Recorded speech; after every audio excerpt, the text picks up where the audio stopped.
Olá para todos e vamos a mais um estudo. O que acontece após a morte na visão das seitas? Para onde vão os mortos na visão das seitas? Todas as seitas não têm a mesma interpretação acerca deste assunto. Por exemplo, o catolicismo, as testemunhas de Jeová e o adventismo têm posições diferentes acerca de para onde vão as pessoas após a morte. A Bíblia aponta dois caminhos após a morte: céu ou inferno. O catolicismo aponta três: céu, inferno e purgatório. Vamos ver agora o pós-morte e a eternidade na visão de algumas seitas mais influentes. O adventismo e as testemunhas de Jeová são aniquilacionistas. Não acreditam no castigo eterno. Acreditam que as pessoas serão aniquiladas. Mas existem diferenças entre as duas seitas sobre o castigo eterno. O adventismo acredita no inferno após o milênio, que será o lago de fogo. Não acreditam num lugar intermediário onde as pessoas que morrem perdidas hoje, suas almas ficam lá até o juízo final de forma consciente. As duas seitas ensinam o sono da alma, onde os mortos ficam dormindo até o dia da ressurreição. Ensinam que não temos uma alma que vive fora do corpo após a morte. Eles ensinam que somos uma alma e não temos uma alma. O adventismo acredita que os mortos vão ressuscitar após o milênio para o juízo final, no caso dos perdidos. Então serão lançados no lago de fogo após o juízo final, mas o castigo não será eterno. Será proporcional ao grau de pecado que a pessoa cometeu aqui na Terra. Uns sofrerão mais tempo, alguns sofrerão mais tempo que o outro, de acordo com o que a pessoa fez aqui na Terra. Após isso, serão aniquiladas e deixarão de existir. O argumento usado para essa interpretação é quase igual ao das testemunhas de Jeová. Eles dizem que não é justo um pecador que pecou por 70 anos ser queimado para sempre, sofrendo a mesma pena que Satanás, que peca desde que foi expulso do céu, ou então desde que quando se rebelou contra Deus. É aí que eles se enganam. Satanás ficará com a pior parte do castigo. Isaías 14, verso 15 diz, se referindo ao diabo, lá está escrito, e contudo será levado ao inferno, ao mais profundo do abismo. Então, aqui prova que Satanás ficará com a pior parte do inferno.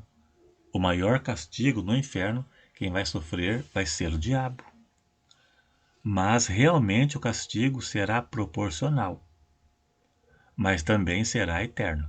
A Bíblia prova que o castigo será proporcional, mas eu não vou comentar agora aqui para que o vídeo não fique muito extenso. Agora veja o que Jesus disse em Mateus 25, verso 46, se referindo ao castigo eterno e à vida eterna. Veja aí. E irão estes para o tormento eterno, mas os justos para a vida eterna. Veja que no mesmo versículo cita vida eterna para os salvos e castigo eterno para os perdidos. Então, por que para o salvo é eterno, o eterno dura para sempre, e por que para o ímpio este eterno não é algo que dura para sempre? No mesmo versículo, não tem explicação. É eterno para os dois lados, no sentido que dura para sempre, eterno. Vamos provar para o Adventismo em 1 minuto que o castigo será eterno. E a pessoa não será aniquilada como eles querem que seja. Em Apocalipse 19 e verso 20, lá diz que o anticristo e o falso profeta serão lançados no lago de fogo antes de começar o reino milenar.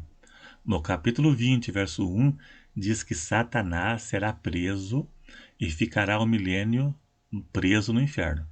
No capítulo 20, verso 10, diz que Satanás será lançado no lago de fogo após o milênio, onde a besta e o falso profeta já estão, e de dia e de noite serão atormentados para sempre. Veja que 1000 anos se passaram e a besta e o falso profeta não foram aniquilados.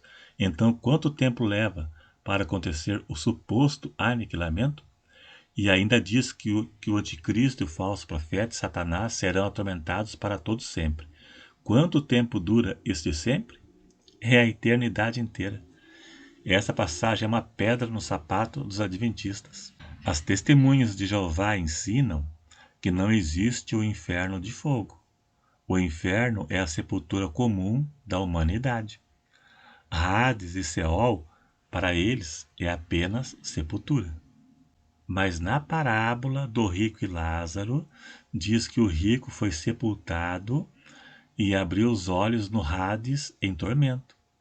Aqui distinguiu as duas coisas como sendo distintas, sepultura e Hades. Ele foi sepultado na sepultura e abriu os olhos em tormento no Hades, dois lugares distintos. Hades aqui é inferno. Se o Hades é apenas sepultura, como eles querem, por que o rico foi atormentado no Hades? Existe tormento na sepultura, por acaso? Claro que não. Ah, mas é uma parábola.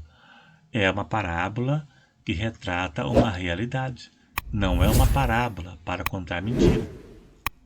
As testemunhas de Jeová ensinam que no céu só vão 144 mil, onde a escolha começou no ano 33 e se encerrou em 1935.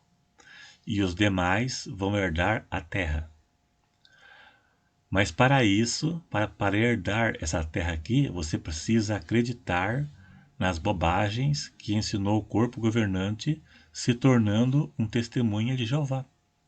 Os TJs ensinam que os ímpios, quando morrem, deixam de existir. Mas podemos provar na própria Bíblia adulterada deles que os ímpios também vão ressuscitar.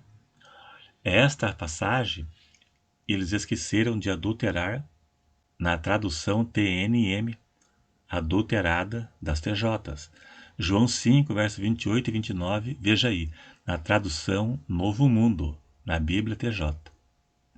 Prova que ímpios e salvos irão ressuscitar. Não fiquem admirados com isso, pois vem a hora em que todos os que estão nos túmulos memoriais ouvirão a voz dele. E sairão os que fizeram coisas boas para uma ressurreição da vida, e os que praticaram coisas ruins para uma ressurreição de julgamento. Veja que citou as duas ressurreições que a Bíblia também cita, a dos justos e a dos ímpios.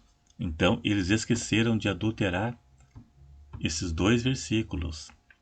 E o catolicismo, como vê a questão do pós-morte? A Bíblia ensina dois lugares após a morte, céu e inferno. Eles ensinam três. Em Hebreus 9, verso 27, diz que após a morte segue-se o juízo e não o purgatório. Eles citam o purgatório para descontar o resto dos pecados que ficou. Neste caso, o sangue de Cristo não foi suficiente para a remissão dos pecados.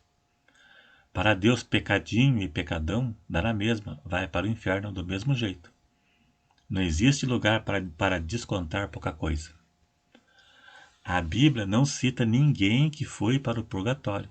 Nem o conceito de purgatório existe na Bíblia. O Lázaro, da parábola do rico Lázaro, e o ladrão arrependido, foram para o paraíso após a morte. Jesus disse para o ladrão arrependido que naquele mesmo dia estaria com ele no paraíso e não no purgatório. E o Lázaro da parábola, assim que morreu, ele foi levado pelos anjos para o seio de Abraão e não para o purgatório. Estevão, quando estava sendo apedrejado, ele viu Jesus em pé para recebê-lo no céu e não no purgatório. João viu os mártires da grande tribulação no céu. Apocalipse 6, 9 e capítulo 7, verso 9. No céu e não no purgatório. Paulo diz que desejava partir para estar com Cristo. E com certeza era no céu. Partir para ir com Cristo. E não ficar no purgatório para depois ir com Cristo. E nem ir dormir com Cristo, como pensam as TJs e os adventistas. Partir para dormir, que vantagem teria essa?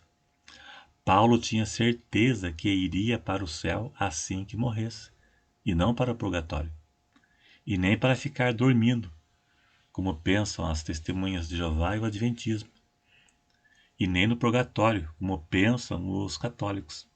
Na realidade bíblica, existe consciência após a morte. Existe sim um lugar intermediário, para o salvo e para o perdido. Ambos irão ressuscitar um dia, na primeira ressurreição dos salvos e a segunda ressurreição após o milênio para os perdidos. E inferno eterno é para aqueles que morrerem perdidos, serão atormentados para todo sempre. Jesus diz que ele dirá aos que estiverem à sua esquerda: apartai-vos de mim, malditos, para o fogo eterno, preparado para o diabo e seus anjos. É eterno, literalmente. Não é como pensam os adventistas e como querem as TJs. É eterno mesmo. Então é isso aí, dá um joinha se gostou. Alguns religiosos aí não vão gostar, mas a realidade é essa mesmo. Se gostou, dá um joinha. Se não for inscrito, se inscreva e até o próximo.